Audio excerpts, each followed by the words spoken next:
যাক, অনেকদিন পরে একটা কল রেকর্ড পেলো। কারণ কল রেকর্ড বিক্রি করে যে তার ব্যবসা চালায়, তার তো কল রেকর্ড ছাড়া চলে না। খুচখাচ অপেক্ষা করে কোথাও কার কল রেকর্ড দেওয়া যায় কিনা। শেষ পর্যন্ত কার কল রেকর্ড এলো?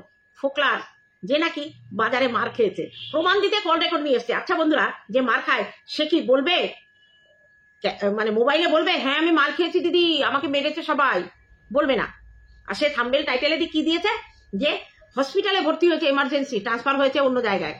আচ্ছা বন্ধুরা, যে সম্মানিত ব্যক্তি, কোনো সম্মানিত ব্যক্তি হাটে বাজারের মাঝখানে যদি একটা থাপ্পড় খায় কিংবা একটা চড় খায়, সেটাকে মার খাওয়া বলে না? মার খাওয়া বলে না, তাই তো? মানুষের সম্মান এইটুকু। আজকে এক থাপ্পড়ের জায়গায় 50 থাপ্পড় পড়লেও যে সম্মান নষ্ট হয়, আর তেমনি করে একটা থাপ্পড়েও কিন্তু সম্মান নষ্ট হয়ে যায়। আসলে কি, কারা মার খেয়ে লুকায় বলো তো? আমি যদি মার খাই, আমাকে যদি কেউ মারে, আমি তো চিৎকার করে সারা দুনিয়া করব, কেন আমাকে মারা হলো, জবাব চাই। আমি কোর্টের কাছে যাব, আমি থানার কাছে যাব, যে আমি কি অপরাধ করেছি যে আমাকে মারা হলো। কিন্তু যারা অবলীলাক্রমে মারটাকে হজম করে, তাকে বলে কিল খেয়ে কিল চুরি করা। কারা করে? যারা অন্যায়কারী, তারা। তাই তো বন্ধুরা, প্রমাণ দিতে এসেছে। ও কি বলবে হ্যাঁ দিদি আমি খুব অসুস্থ? আরে যদি ভিডিও কল করতি, তাও একটা চড় কিংবা দুটো চড় থাপ্পড়ে গায়ে কোনো দাগ থাকে না। মার কি শুধু ব্যথা পেলে হয় নাকি? হাটে বাজারের মাঝখানে যদি 1-2 থাপ্পড় দেয়, যে অন্যায়ের জন্য, যে কোনো অন্যায়ের জন্য, সেটাতেই সম্মান দেয়। আচ্ছা এবার বলো, প্রমাণ তো অনেক পেয়েছি, আমরা বুঝে গেছি, যা বোঝার আমরা বুঝে গেছি। এই পেছনের দেওয়ালটা কি পিঙ্ক দেওয়াল? হ্যাঁ, আমার বাড়ির এই দেওয়ালটা আর কোথাও নেই, একমাত্র বারান্দায় আছে। চেয়ার টেবিলে বসলে তাও অনেক কিছু ঝুলপি ঝালপা পড়ে।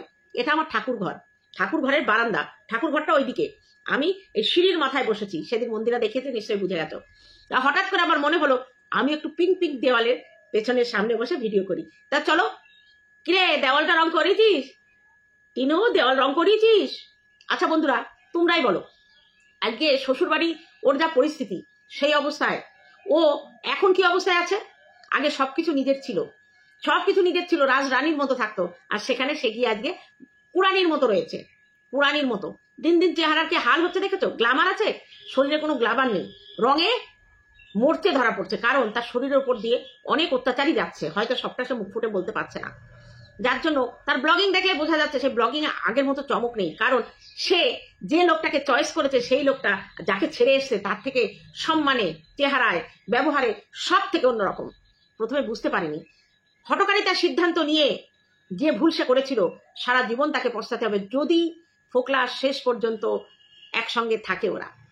এবার দেখো, এই মেয়েরা বাপের বাড়ি থাকবে, শ্বশুর বাড়িতে থাকতে না পারলে এর মধ্যে কিন্তু কোনো অসুবিধা নেই। কোনো মেয়ে যদি শ্বশুর বাড়ি না থাকতে পারে, বাবা মাই তাকে আশ্রয় দেবে। তাহলে সেদিন কেন দাদার বিয়েতে আশ্রয় পেল না বাড়িতে? কেন তাকে চলে যেতে হলো কোনো একটা ভাড়া বাড়িতে, যেখানে নাকি ফোকলা তাকে হেফাজতে রেখেছিল? তারপরে যখন বাড়িতে এলো, ব্লগিং শুরু হলো, তখন নিশ্চয়ই কিছু একটা আলোচনা হয়েছিল, যে আমার চ্যানেল দাঁড়িয়ে যাবে দুদিনে, আমি তোমাদের সাহায্য করব, তোমাদের সংসারে সাহায্য করব, ভবিষ্যতে তোমাদেরও একটা চ্যানেল খুলে দিয়ে আমি দাঁড় করিয়ে দেবো। নইলে তার বাবা মা কিন্তু প্রথম দিকে তাকে মেনে নেয়নি। আমরা তার দিদির কাছে, দালাল দিদির কাছে শুনেছি, মেরে ঘাড় ধাক্কা দিয়ে তার দাদা বাড়ি থেকে বের করে দিয়েছে। সেই দাদা এখন বনুকে মেনে নিয়েছে। কেন? রহস্যটা কি? অবশ্যই। তারপরে আমরা দেখি যে আমরা মা সব সময়, এরপরে ফোকলা বলল যে আমার মুখ বিক্রি করে খেতে হয় না, যাদের মুখ বিক্রি করে খেতে হয় তারা খাক। আচ্ছা বন্ধুরা, এই একটি কথা আগেও বলেছিল যে টিনুর স্বামী, তার মানে আমাদের সন্দীপ, তার বউকে বেঁচে খাচ্ছে। আমার কোনোদিন প্রয়োজন পড়বে না, যদি আমি তার দায়িত্ব নিই, কখনোই তাকে বেঁচে আমার খেতে হবে না। এখন কার জন্য বিক্রি করছে? কার জন্য নিজেকে বিক্রি করছে? নিজেকে বিক্রি করা মানে এই ভিডিও করা। ইউটিউবে কার জন্য বিক্রি করছে? গাবলা না, গাবলা বললে আমার ভিউয়ার্সরা রেখে যায়। আমার ভিউয়ার্সরা না, কিছু আছে যারা ওদিক দিয়ে এসে কমেন্ট করতে চলে আসে। তাহলে টিনুকে এখন কেন নিজেকে ভিডিও করে বিক্রি করতে হচ্ছে? তার একটাই কারণ, ফোকলা এমটি বক্স সাউন্ড মাছ, যেসব গল্প সে দিয়েছিল, সেসব গল্প কোথায় গেল? সে নাকি একটা হেলমেট পরে ছবি দিয়েছিল, ওটা জাহাজের ক্যাপ্টেনের হেলমেট। তাহলে সে জাহাজের ক্যাপ্টেনই যদি থাকতো, কিংবা উচ্চ পদস্থ ওখানকার ইঞ্জিনিয়ার, ক্যাপ্টেন না, ওই জাহাজের হচ্ছে ইঞ্জিনিয়ার, তাহলে সেই ইঞ্জিনিয়ার কেন অত বড় চাকরি ছেড়ে দিয়ে এখন এই গাবলার প্রেমে হাবুডুবু খাচ্ছে, আর এই কলকাতায় 10,000 টাকা দামে চাকরি করছে? কেন ছাড়ছে সে একবার বুঝলো না যে এতদিন বসে থাকে না। আর সে এক কথায় মেরিনের একটা চাকরি, মেরিন ইঞ্জিনিয়ারিং যারা, তাদের কিন্তু প্রচুর টাকা মাইনে। কারণ আমার এক মাসির ছেলে মেরিন ইঞ্জিনিয়ার, আমি জানি। তাহলে সেই চাকরি কোনো কিছুর বিনিময়ে মানুষ ছাড়ে? এখন সে 10,000 টাকা দামের চাকরি করছে, না পারবে ওই টাকায় বাবা মাকে খাওয়াতে, না পারবে সংসার বসাতে। এখনো ডিভোর্স হয়নি, তাই তারা এক জায়গায় বসে সংসার বসাতে পারছে না। কিন্তু সত্যি সত্যি যদি তারা সম্পর্কে জড়িয়ে থাকে, যদি বিয়ে করে থাকে, ডিভোর্সের পরে তারা তো এক জায়গায় হবে, তাদের সন্তান হবে, তাহলে ওই 10,000 টাকায় কি করে সে সংসার চালাবে? অতএব গাবলাকে আগেও যা করতে হয়েছে, টিনুকে আগেও যা করতে হয়েছে, এখনো তাই করতে হবে, কোনো অসুবিধা নেই। কিন্তু বলার সময় সব দোষ সন্দীপের ঘাড়ে দেয়। যে ছেলেটা কিছু করলো না, পরকীয়ার তো বউকে প্রশ্রয় দেয়নি বলে তার বিরুদ্ধে আঙুল তুলছে, সেটা কি বউকে রাখতে পারেনি। আচ্ছা, বউকে রাখতে পারে না, তার মানেটা কি? এই কথাটার আমরা উত্তরটা কি বলবো? যে বউকে রাখা মানে কি? বউকে পরকীয়া করার সুযোগ দেওয়া? কোনো বউ যদি তার স্বামীকে রেখে অন্য পুরুষের সঙ্গে পরকীয়া করে, তাহলে কি তার স্বামী তাকে মানিয়ে নিয়ে থাকবে? এটা তো আমি কোথাও দেখিনি যে স্বামীরা বউয়ের পরকীয়াকে সমর্থন করে। তাই যদি হতো তাহলে সোমনাথ ওই একতলায় থাকতো আর ওই ভুল ওপরের তলায় থাকতো। কোনোদিন কোনো পুরুষ মানুষ তার স্ত্রীকে কার সঙ্গে শেয়ার করতে পারে না, আর কোনো স্ত্রীও তার স্বামীকে অন্য কারোর সঙ্গে শেয়ার করতে পারে না। এটা হচ্ছে প্রাকৃতিক ধর্ম। কিন্তু সে বলল মানিয়ে নিতে পারত, মানিয়ে তো নিয়েছিল। প্রথমবার যখন সালিশি সবাই ক্ষমা চাওয়া হয়েছিল, তারপরে তো সন্দীপ মানিয়ে নিয়েছিল, কিন্তু সেই মানানোতে সে কিন্তু রাজি হয়নি। পরে আবার একদিন পরে আবার তার মা যেদিন চলে গেছিল, তার সেদিন থেকে আবার ওই ফোকলার সঙ্গে শুরু করে দিয়েছিল। মা যে কদিন ছিল তখনও সম্পর্ক ছিল, কারণ তখন মায়ের ফোন দিয়ে হতো। বুঝতে পারিনি সন্দীপ যে কোনো মা তার মেয়েকে নষ্ট করার জন্য মেয়েকে সাহায্য করে। আমি কখনো আমার মেয়ে একটা খারাপ কাজ করবে আর আমি সেটা প্রশ্রয় দেবো? কখন দেবো? আমি নিজে যদি খারাপ হই তবেই মেয়ের খারাপ কিছুতে প্রশ্রয় দেবো। তোমার শ্বশুরবাড়ি পোষাচ্ছে না, শ্বশুরবাড়ি তুমি থাকতে পারছো না, তোমাকে অত্যাচার করছে, তুমি আমার কাছে আসো, এসে থাকো, জীবনটা নতুন করে চালু করো, নিজের পায়ে দাঁড়াতে চেষ্টা করো। তারপরে ডিভোর্স হয়ে গেলে অন্য জায়গায় অবশ্যই তাকে সংসার বসানোর দায়িত্ব আমাদের থাকবে। তার মানে এই নয় মেয়ে ডিভোর্স হলো না, অথচ মেয়েকে সাজিয়ে গুজিয়ে তার প্রেমিকের কাছে পাঠানো হলো। এটা বড্ড চোখে লাগে। ভ্যালেন্টাইন ডেতে সে যেত তার বন্ধুর সঙ্গে দেখা করতে, কোনো অসুবিধা ছিল না, স্বাভাবিকভাবে সবাই যায়, সেও যেত। কিন্তু তার মা তাকে সাজিয়ে দিচ্ছে, চুল বেঁধে দিচ্ছে। সে জানে তার মেয়ে কোথায় যাচ্ছে, একবার প্রশ্ন করলো না, তুই কোথায় যাচ্ছিস, কেন যাচ্ছিস, তোর তো এখনো ডিভোর্স হয়নি, এই অবস্থায় তো আমি তোকে যেতে দিতে পারি না। পারি কি কখন আমরা? না পারি না। যাই হোক, ওরা সবই পারে, কারণ যে মেয়ে পরকীয়া করতে যাচ্ছে মা সাজিয়ে দিচ্ছে, তার মানে তার মায়েরও এরকম কোনো কিছু একটা আছে যেটা মেয়ে জানে, যার জন্য মেয়েকে বাধা দিতে পারছে না। এবার বলি, ফোকলা অনেক রকম কথা বলে, স্ট্যাটাস দেয়, হ্যাঁ, অনেক রকম কথা বলে, নিজেকে অনেক দামি মনে করে। তা ফোকলা, তুই একটু বলিস তো তোর দিদির মাধ্যমে, এই যে হাত, এই হাতের বিড়ির শাঁখা, সিগারেটের শাঁখার দাগগুলো কেন? তোর হাত দুটো একবার তোর দিদির চ্যানেলে দেখিয়ে দিস, যদি সেখানে কোনো ফিল্টার না মেরে, কিছু না করে, হাতটা তুই যদি দেখাতে পারিস, আর তাহলে বুঝবো যে না তুই সত্যবাদী। নইলে তোর এতগুলো সিগারেটের শাঁখা তোর হাতে থাকবে কেন? আর তুইও তো একজনার সঙ্গে সম্পর্ক করা মানুষ না। প্রথমে তোর যার সঙ্গে সম্পর্ক ছিল তার সঙ্গে বিয়ে হয়নি, দ্বিতীয়বার তুই যাকে বিয়ে করলি তাকে রাখতে পারলি না, তাহলে তৃতীয়বার আবার একটা মেয়েকে ফাঁসালি, সেই মেয়েটাকে তার ঘর থেকে বের করে নিয়ে আসলি কেন রে? কোনো আইবুড়ো মেয়ে জোটেনি তোর কপালে? নাকি তুই এমন একটা রেকর্ড করে রেখেছিস তোর এলাকার আশেপাশে কোনো আইবুড়ো মেয়ে তোর সঙ্গে ঘেঁষছে না? শেষকালে একটা সন্তানের মা, একটা স্বামীর স্ত্রীকে তুই ভাগিয়ে নিয়ে এসে বড় বড় লেকচার মারছিস, তাই না? তুই তো ভাগ্য ভালো যে সন্দীপের বউকে তুই এরকম করে নিয়েছিস। তুই যদি কোনো সেরকম ডাকাবুকো ছেলের বউকে পটাতিস না, নাক মুখ তোর ভেঙে যেত, আজকে প্রমাণ দিতে বসতে হতো না যে আমাকে কেউ মারেনি। আর সন্দীপকেও এইভাবে ক্যামেরা খুলে বলতে হতো না, আর দেখে যারা কিতনে হয় দম, ও নিজে দম বুঝিয়ে দিত, কারণ ছেলেটা তো নিরীহ, তোর গায়ে হাত দেবে না। তোর গায়ে হাত দিলে আইনের ফ্যাসাদে পড়বে। কিন্তু এমন কিছু ছেলে আছে যাদের সেন্টিমেন্টে লাগলে তারা কিন্তু আইন পরোয়া করে না, গিয়ে একদম আমার বউকে চুরি করে এনেছিস, বউকে তো পেদাতো, তার সঙ্গে তোকেও পেদিয়ে দিত, তুই মুখোচ্চা করে কথা বলিস কি করে? কবিতা চুরি করিস, সময় পেলে কবিতা চুরি করে নিজের নামে সেটা পোস্ট করিস। জানিস কারো কবিতা ডাউনলোড করে আপলোড করলে সেখানে নিচে লিখে দিতে হয় সংগৃহীত, এবং কোথা থেকে নিয়েছে, কোথা থেকে সংগ্রহ করে সেটা দিয়েছে ওটা উল্লেখ করে দিতে হয়। তার মানে তোমার জিনিসটাকে আমি ধার করে নিলাম, নিয়ে আমি আমার স্ট্যাটাসে দিলাম কিংবা আমার ফেসবুকে দিলাম, এই কথাটা তার আমার না, আমি শুধু মানুষের সামনে নতুন করে প্রেজেন্ট করলাম। কিন্তু তুই কি করেছিস না, ওই কবিতার লাইনগুলো তুই তুলে দিয়েছিস তোর কলম দিয়ে, তোর আইডিতে এমন ভাবে লিখেছিস যে তুই ওটাকে লিখেছিস। দেখ তো কত বড় ক্রাইম করেছিস এটা। যার লেখা সে যদি তোর বিরুদ্ধে কিংবা তার পরিবারের কেউ যদি তোর বিরুদ্ধে কেস করে, তুই কিন্তু ফেঁসে যাবি। তারপরে দেখ কি করলি, চুরি করতে করতে পুকুর চুরি করে ফেললি। চুরি করলে একটা মাকে, যার সন্তান 2.5 বছর বয়স, সে তখনও মায়ের দুধ খায়, অথচ সেই সন্তানকে রেখে তার মা তোর কাছে চলে গেল, দোষ দিয়ে গেল আমার স্বামী আমাকে নির্যাতন করেছে। কই, তুই আসার আগে তো নির্যাতন হয়নি? অথচ দেখ তোকে আজকে প্রমাণ করতে হলো ফোনের মাধ্যমে যে আমাকে কেউ মারেনি। তা আমরা বুঝবো কি করে রে তোকে মারেনি? তোকে কি দেখেছি আমরা?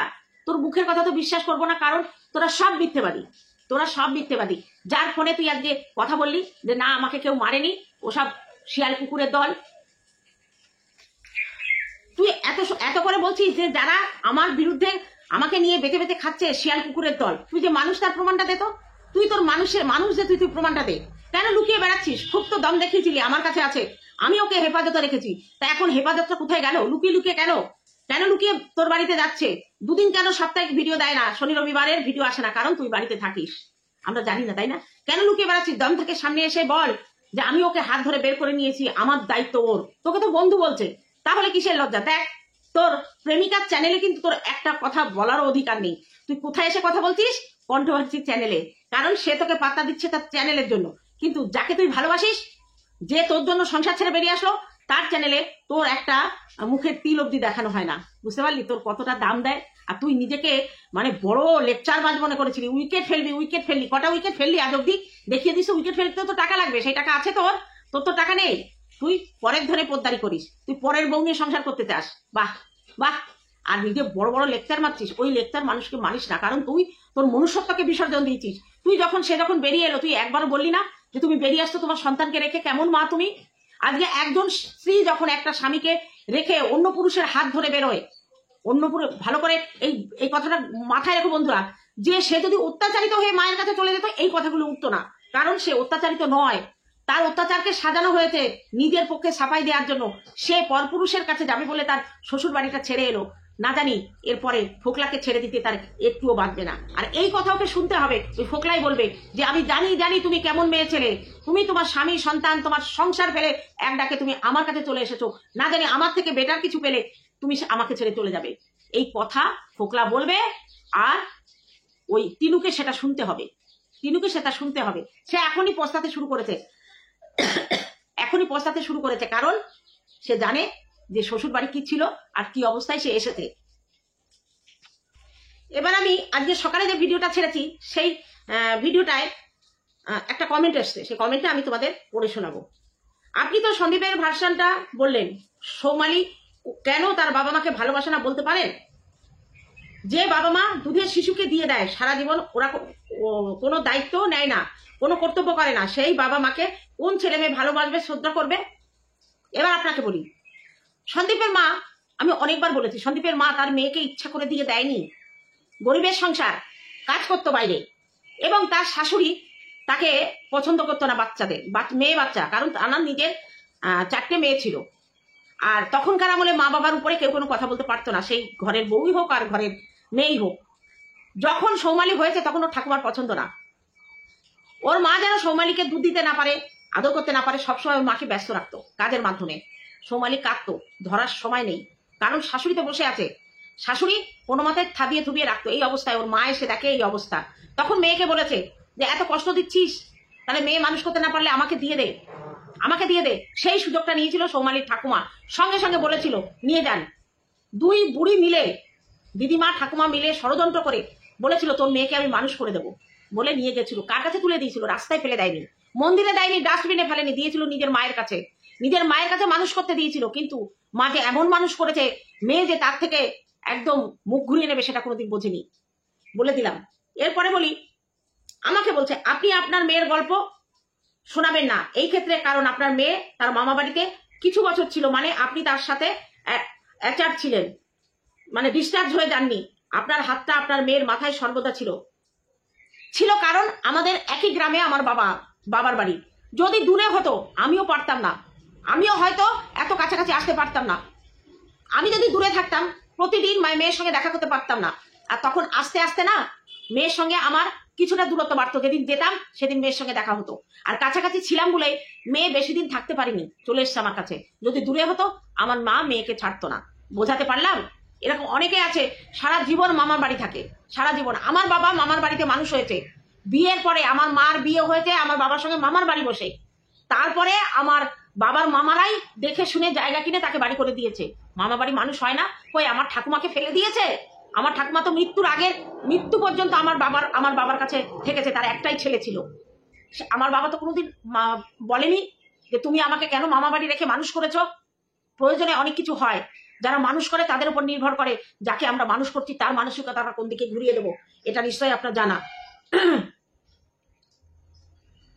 কষ্ট পেলে বাবা মা হাত বোলাতে আসতো না, দিদা তো ছিল।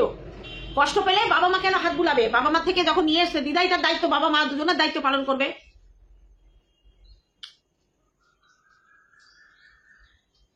সোমালি চেষ্টা করেছিল কিছুটা দিন কাটানো যায়, সোমালি তবু রোজগারের সংস্থা করে দিয়েছিল ভাইকে। না, এর মধ্যে আরেকটু আছে। সোমালির কিন্তু সেটা ছিল না, কষ্ট পেলে বাবা মা হাত বোলাতে আসতো না, তার সাথে তার বাবা মায়ের অনেক দূরত্ব ছিল, আর সেটা মনের।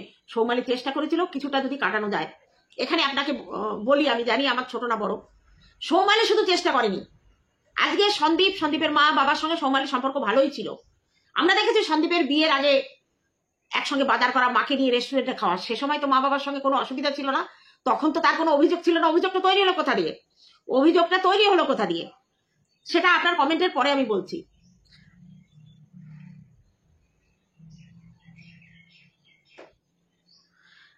সোমালি তবু রোজগারের সংস্থান করে দিয়েছিল ভাইয়ের রোজগারের জন্য তো ভাই যায়নি তার কাছে। ভাই তো আলাদা, সন্দীপ তো আলাদা চাকরি করতো 15,000 টাকা। হঠাৎ করে তাদের ব্যবসা করার ইচ্ছা হলো। কি ব্যবসা করার ইচ্ছা হলো? যে আমরা ব্যবসা করব, সেই ব্যবসা সহযোগিতা করবে আমার ভাই।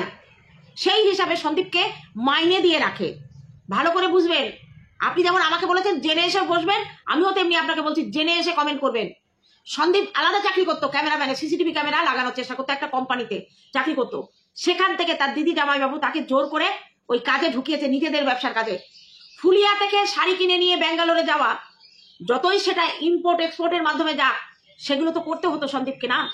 সেই ব্যবসার কাপড় সমস্ত কিছু হিসাব নিকাশ, তার সাইজ করা, তার সব প্যাকেটিং করা, সবকিছু সন্দীপ করতো। তাকে 25,000 টাকা মাইনে দেবে বলে রেখেছিল। 25,000 টাকা মাইনে দেবে বলে রেখেছিল, যে তুই কোম্পানির ঘরে 15,000 পাস, আমি তোকে 25,000 দেবো। 2 মাস দিয়েছিল, ভালো করে শুনুন, 2 মাস দিয়েছিল। 2 মাস পরে মাইনে দিচ্ছিল 15,000 করে। ব্যবসা বন্ধ হয়ে গেছিল, ব্যবসা বন্ধ হয়ে গেছিল।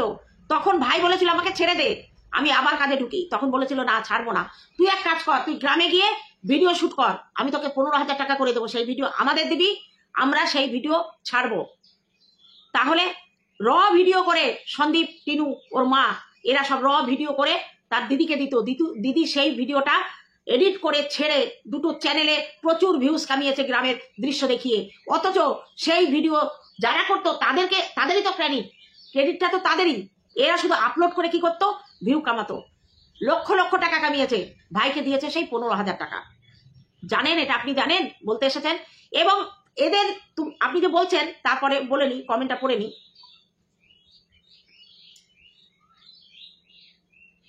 সোমালির বাবা মা কি দিয়েছে সোমালিকে একবার জিজ্ঞেস করবেন তো।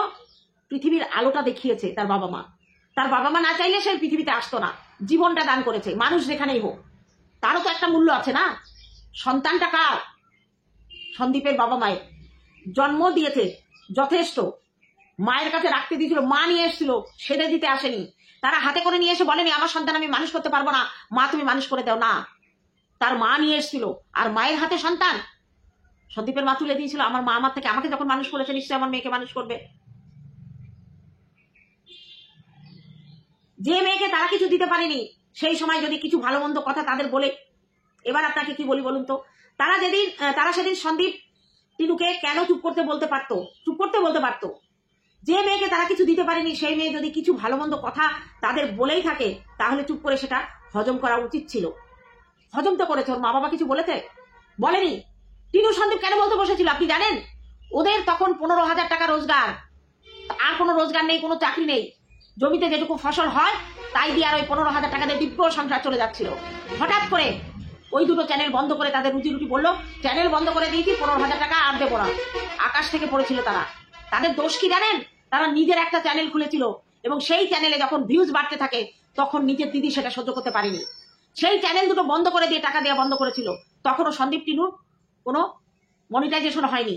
সন্তান সম্ভবা টিনু কেমন দিদি, তার বাপের বাড়ির বংশধর আসছে, তারা একটা চ্যানেল খুলেছে বলে চলন্ত চ্যানেল বন্ধ করে 15,000 টাকা করে বন্ধ করে দিল। আপনি হলে পারতেন আপনার ভাইয়ের সঙ্গে এটা করতে? তখন তো কোনো রাগ ছিল না, তখন তো ভালো সম্পর্ক ছিল। যখন সন্দীপ আর টিনু বলতে বসেছে, কেন বলবে না তারা? তার দিদি হয়ে সে যদি এত বড় অন্যায়, তাহলে কি সে জন্মের প্রতিশোধটা নিল তার ভাইয়ের সঙ্গে? তাহলে তার মার সঙ্গে আর তার কোথায় পার্থক্য থাকলো? সে নিজের দমে দাঁড়িয়েছে, আমরা তো কেউ বলিনি যে তাই সে অন্যের দমে দাঁড়িয়েছে। বরঞ্চ ভাই ভাই বউকে ফেস ভ্যালু করে দিয়েছে সব সময়, তারাও স্বীকার করে, আমরাও সেটা স্বীকার করি। বাবা মা নেবে কেন? বা বাবা মা কোনোদিন কিছু করেনি। ও এখানে বলেছে চুপ করে হজম করা উচিত ছিল। দিদি বড় লোক বলে কি ভাইকে দিতে হবে? কেন সে চেয়েছিল? সে কি বিনা পয়সায় চেয়েছিল দিদি আমাকে দাও, টাকা দাও, আমি খেতে পাচ্ছি না? চাইনি তো। দিদি বড় লোক তাই কি? সন্দীপ কোনোদিন হাত পেতে চায়নি। দিদি ডেকেছিল, তার চাকরি ছাড়িয়ে তাকে চাকরি দিয়েছিল, কাজ করতো, তার বিনিময়ে পয়সা দিত। কি জানেন আপনি? আমাকে বোঝাতে এসেছেন? সন্দীপ সেখানে কাজ করে মাইনে নিত, বিনিয়ে পয়সায় দিত না ভাই বলে। সে 25,000 টাকা চাকরি দেবে বলে নিয়ে এসেছিল চাকরি ছেড়ে। হঠাৎ করে যখন চ্যানেল, ওরা একটা চ্যানেল খুললো, কেন? তোমার চ্যানেলে তো ভিডিও যাচ্ছিলই, তুমি তার বদলে লাখ টাকা কামিয়ে 15,000 দিচ্ছিলে। তারা যদি নিজের চ্যানেল খোলে, তার অসুবিধা কোথায় ছিল? কোথায় ছিল? তারও তো নিজের চ্যানেল ছিল 2-3টে। তাহলে ভাই যখন চ্যানেল খুললো ভাই বউ, অমনি ওই ইনকামের চ্যানেল দুটো বন্ধ করে দিয়ে তাকে 15,000 টাকা দেওয়া বন্ধ করে দিল। সন্তান সম্ভব তখন তিনু একবারও ভাবেনি এদের সংসারটা চলবে কি করে। ওই বাচ্চা যেটা পেটের মধ্যে আছে, সে তার মায়ের খাবার খেয়েই তো সে মানুষ হবে। একবারও সেই দিদি ভাবেনি। সে অনেক টাকা, আপনি বলছেন যে দেবে কেন? চাইনি তো তারা। ভুল ঠিক কথা বলবেন, একদম ভুল কথা এখানে এসে বলতে চেষ্টা করবেন না, মানুষকে ভুল বোঝাতে চেষ্টা করবেন না। বাবা মা নেবে কেন? বাবা মা কোনোদিন কিছু করেনি। বাবা মা কিছু নেয়নি তো। কি দিয়েছে বাবা মাকে? কি দিয়েছে? তার ছেলে বৌমা তার কাছে কাজ করতো, তার জন্য 15,000 টাকা মাইনে দিত। তাছাড়া কি দিয়েছে? মাকে একটা কাপড়, ওই মা বাড়িতে গেলে ডাক্তার দেখানো, এগুলো তো সব মা বাবার জন্য তার সন্তানরা করে। তাদের লজ্জা করেনি সেদিন? কেন লজ্জা করবে সেদিন? হাত পেতে তো কিছু নেয়নি। তার ছেলে কাজ করতো, তার বিনিময়ে মাইনে দিয়েছে। তখন সে যা দিচ্ছে সেটাই যথেষ্ট। বাহ বাবা বাহ বাহ, সেটাই তো নিচ্ছিল। হঠাৎ কেন গায়ে চিরবিরে নেই হলো? চ্যানেল দুটো বন্ধ করলো কেন? কারণ ছিল, কারণ ওরা যে চ্যানেল খুলেছে ওরা বুঝে নেবে কত টাকা ইনকাম করছে তাদের দিয়ে, সেই জন্য চ্যানেল খুলেছে। এবং এই বুদ্ধিটা কে দিয়েছিল জানেন? সন্দীপের মাসি, সোমালির ছোট মাসি। ছেলে আর ছেলের বউয়ের মুখে নিজের পেটের মেয়ে নিন্দে শুনে ওনার মজা নিচ্ছিলেন সেদিন, তাই না? আপনি জানেন যে সেদিন মজা নিচ্ছিল, সেদিন কষ্ট হচ্ছিল। আমার ছেলের বউ খাবে কি? আমার মেয়ে যে কাজটা করলো, আমার ছেলে বৌমা খাবে কি? কারণ ওই কোম্পানির চাকরি ছাড়িয়ে এনেছিল তার নিজের মেয়ে। আপনি জানেন সন্দীপরা কি কি করেছিল সৌমালির সাথে? সব জানি। 5টা জেনে এসে বলবেন প্লিজ। আপনিও 5টা জেনে আসবেন। সৌমালি আর কি করেছিল তার মায়ের জন্য, মা বাবাকে নিয়ে, সেটা আপনি জানেন? এর পরের ঘটনা, জোশটকে গিয়ে মায়ের বিরুদ্ধে মাকে বেচে জোশটকে ইনকাম করে এসেছিল, ফেস ভ্যালু বাড়িয়েছিল। সে তো ফেস ভ্যালু আর তখনই ছিল, তারপরেও সোশ্যাল মিডিয়ায় মা বাবাকে ল্যাংটো করে এসেছিল। বোঝা গেল কি? কোনো সন্তান পারে? কোনো সন্তানের মা যদি বেশ্যা হয় না, সে সোশ্যাল মিডিয়ায় গিয়ে বলে না যে আমার মা বেশ্যা, কোনোদিন বলে না। যদি প্রকৃত শিক্ষায় শিক্ষিত সেই সন্তান হয়, যে জায়গাতে গেছে নিজের চেষ্টায় গেছে। সবসময় আমরা বলি, কখনো বলি না তো তার বাপ মায়ের কোনো হাত ছিল না, ভাইয়েরও না। তারা কি কখনো দাবি করেছে যে আমাদের চেষ্টায় আমাদের মেয়ে সন্তান ওখানে গেছে, কি আমার দিদি ওখানে গেছে? কখনো বলে না। এরপর যেটুকু করেছে অনেক বেশি করেছে। কেউ তো তাকে করতে বলেনি, তারা তো সেদে যায়নি। যে তার মাও বলেনি আমার ছেলেটাকে দাঁড় করিয়ে দাও, আর ভাইও গিয়ে বলেনি দিদি তুই আমাকে দাঁড় করা। তার নিজের স্বার্থের জন্য সে ভাইকে টেনে নিয়েছিল। সৌমালির একটা ব্র্যান্ড, আর সেই ব্র্যান্ডের বদনাম করেই তো চ্যানেল শুরু করেছিল সন্দীপরা। ভুলে গেছেন সেটা? না, চ্যানেলটা বদনাম করে শুরু করেনি। আপনি ভুল করছেন। তারা চ্যানেল খুলেছিল, সেই চ্যানেল খোলা দেখে যে চ্যানেলে ওরা র ভিডিও দিত, যেটা দিয়ে সৌমালি লাখ লাখ টাকা ইনকাম করতো, সেই চ্যানেল দুটো বন্ধ করে দিয়েছিল, যাতে ওরা খেতে না পায়। আর যে চ্যানেলটা ওরা খুলেছিল, ওরা নিজের চেষ্টায় কিন্তু সেই চ্যানেলটা ওদের তত্তর করে উঠছিল দেখে ওরা সহ্য করতে পারেনি। দিদি সহ্য করতে পারেনি ভাই বউয়ের চ্যানেল এত বড় হয়ে গেলে তখন আমাদের চ্যানেল চলবে না। চ্যানেল দুটো বন্ধ করে দিয়েছিল, 15,000 টাকা দেয়া বন্ধ করে দিয়েছিল। আপনি জানেন? আপনি বড় বড় কথা বলছেন। ওই সৌমালির শাশুড়ি কলকাতায় থাকতো ফ্ল্যাটে একা, তারা হাজবেন্ড ওয়াইফ মিলে ব্যাঙ্গালোর থাকতো ছেলে নিয়ে। ওই বয়স্ক মহিলাকে কে দেখাশোনা করতো আপনি জানেন? ওই যে 15,000 টাকা মাইনে দিয়ে কিনে রেখেছিল সন্দীপকে যে কদিন, ভাই ওই শাশুড়িকে দেখতো, দিদির শাশুড়িকে দেখতো। 15,000 টাকা দিও না, সন্দীপকে দিয়ে যেসব কাজ করিয়েছে ওইসব কাজ কোনো অন্য লোককে দিয়ে করানো যেত না। সমস্ত কিছু, তার জল আনা, তার ইলেকট্রিক বিল, তার বাজার করা, সমস্ত। আপনি কি এটা জানেন? জামাই শাশুড়িকে অফার দিয়েছিল যে আমি মাইনে দেব, আমার মায়ের রান্নাটা তোমার মাকে করতে বলো, সন্দীপকে বলেছিল। আপনার জামাই যদি আপনাকে এই অফারটা দেয় যে আমার মায়ের রান্না করে দেওয়ার জন্য আপনাকে পয়সা দেবো, আপনি সেই জামাইকে কি বলবেন? আর আপনার জামাই যদি আপনাকে সেই অফারটা দেয়, আপনি কি বলবেন? কি বলবেন? খুব ফেস ভ্যালু ব্র্যান্ডেড মেয়েরা এটা পারে, তাই না? এটা ব্র্যান্ডেড মেয়েরা পারে। আমার আপনার মতো সাধারণ ঘরে এটা হয় না। আমরা মাকে সম্মান করি, গর্ভধারিণী মা। কখনো কি শুনেছেন সৌমালির নামে ওর মা একটা কথা বলেছে? কোনোদিন বলেনি চোখের জলে বালিশ ভিজিয়েছে যে আমার মেয়ে আমাকে এরকম করলো? কোনো দিন মুখ ফুটে একটা কথা বলেনি। তার তো অনেক আছে, সে বলতে পারতো ভাই রে, এতদিন তো চ্যানেল আমরা চালিয়েছি, এবার নে এই চ্যানেল দুটো তোদের দিয়ে দিলাম, তোরা করে খা। বলেনি তো? ওই চ্যানেলটা তো সন্দীপদের জন্য চলতো, গ্রামের পরিবেশ দেখাতো। তাহলে সে কিচ্ছু ভুল করেনি, সে ব্র্যান্ডেড দিদি, সে অনেক কিছু করেছে। আর সন্দীপ যে দিদিকে তার বাবা মা মানুষ করেনি, তাকে বাড়ি থেকে তাড়িয়ে দিয়েছে, তার কাছে গিয়েছে উপকারের জন্য। না, ভুল কথা। কোনো দিন হাত পেতে দিদির কাছে যায়নি। দিদি বরঞ্চ ভাইকে দিয়ে বিজনেস করিয়ে লাখ লাখ টাকা ইনকাম করে ভাইকে 25,000 টাকায় মাইনে দেবে বলে 15,000 টাকা করে মাইনে দিয়েছে। আপনি হলে পারতেন আপনার নিজের ভাইয়ের সঙ্গে এটা করতে? বড় বড় কথা বলবেন না। কি ভেবেছেন আমরা কিছু জানি না? পাস্ট কন্ট্রোভার্সি করি বলে আমরা পেছনের খবর কিছু রাখি না? আপনারা যতটা জানেন তার থেকে অনেক বেশি জেনে তবে এখানে ক্যামেরার সামনে এসে বলেছি। কমেন্ট করেছেন, করতে হয় তাই করেছেন। আপনিও পাঁচটা সব জানেন না, জানলে এই ধরনের কথা বলতে আসতেন না। বোঝাতে পেরেছি, আপনার প্রশ্নের উত্তর দিতে পেরেছি। আজকে ভিডিওতে এখানে রাখছি, অনেক বড় হয়ে গেল ভিডিও, জানি না কতটুকু দেখবে তোমরা। চলো এখনকার মতো আসছি, টাটা আমার ভিউয়ার্সদের জন্য।